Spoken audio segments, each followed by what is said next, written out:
तर बुलेटिनच्या सुरुवातीलाच महत्त्वाची बातमी आरक्षणासंदर्भात। आज धनगर आरक्षणासाठी महत्त्वाचा दिवस आहे। मराठा आरक्षणापाठोपाठ आता धनगर आरक्षणाचा अहवाल पुढच्या 2 ते 3 दिवसात शासनाला सादर करण्यात येणार आहे। डॉक्टर सुधाकर शिंदे यांची 9 जणांची समिती मागच्या 9 महिन्यांपेक्षा जास्त काळ धनगर आरक्षणाच्या अनुषंगाने काम करत होती। शिंदे समितीने दिलेला अहवाल सरकारला सादर केला जाईल। थोड्याच वेळात या संदर्भात एक बैठकही होणार आहे। समितीने बिहार, झारखंड, तेलंगणा, मध्य प्रदेश, उत्तर प्रदेश या राज्यात जाऊन जो अहवाल तयार केला त्याची माहिती सरकारला दिली जाणार आहे। याबाबत एनडीटीव्ही मराठीला सूत्रांनी माहिती दिली आहे।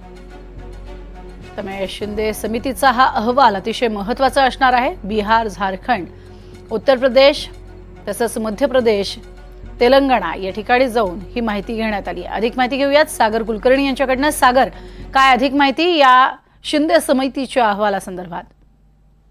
राज्यातल्या जवळपास 4 राज्यांमध्ये जात शिंदे समितीने एक रिपोर्ट तयार केलेला आहे, ज्याच्यामध्ये धनगर आणि धनगड या संदर्भात स्पष्ट उल्लेख केला आहे।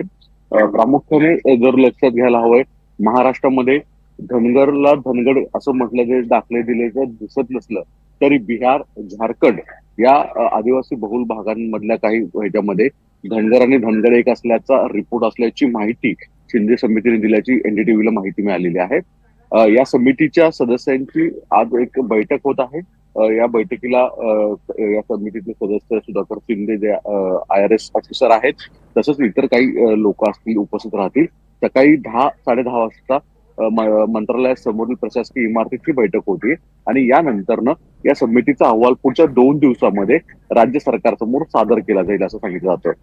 त्यानंतरनं जी महत्वाची एक कॅबिनेट बैठक होईल, यामध्ये या संदर्भात धनगरांना आदिवासी बहुल भागांमधून कोर्टातून आरक्षण देता येते का, या संदर्भाचा अतिशय महत्वाचा काही निर्णय होऊ शकतो असं म्हटलं जातं। महाराष्ट्रामध्ये आचारसंहिता लागण्यापूर्वी कदाचित ही शेवटची बैठक असेल आणि तत्पूर्वीच राज्य सरकार कदाचित धनगर समाजाला एक मोठं आरक्षणाच्या संदर्भातला निर्णय देऊ शकेल असं म्हटलं जातं।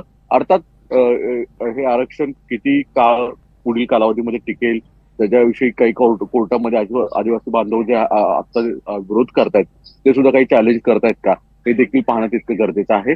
पण तूर्तास तरी जसं शिंदे समितीचा रिपोर्ट हा मराठा आरक्षणासंदर्भातला काल सादर केला गेला, कॅबिनेट समोर तो दिला गेला आणि त्यानंतर ते स्वीकारण्यात आला, तसंच सुधाकर शिंदे समितीचा जो धनगर समाजाच्या आरक्षणाच्या संदर्भात आहे त्याचा रिपोर्ट पुढच्या 2 दिवसामध्ये राज्य शासनाकडे दिला जाईल आणि कॅबिनेटमध्ये सुद्धा तो स्वीकारला जातोय का त्याच्यावर काही कलह होत आहेत। कारण की आदिवासी बांधवांचे जे नेतृत्व करणारे लोकप्रतिनिधी आहेत त्यांनी उपोषण सुरू केलेलं आहे, आंदोलन सुरू केलेलं आहे। त्याच्यामध्ये सत्ताधारी आणि विरोधक असे सर्व पक्षाचे लोकप्रतिनिधी दिसून येतात। अशा वेळेस सरकारची एका बाजूला कोंडी होताना दिसेल, पण यातनं तोडगा सरकार कसं काढतंय हे महत्वाचं आहे आणि आज शिंदे समितीच्या बैठकीमध्ये नेमकं काय घडतंय हे देखील पाहणं औत्सुक्याचं राहतं। प्रज्ञा, नक्कीच सागर, तुर्तास धन्यवाद या संपूर्ण सविस्तर माहितीसाठी।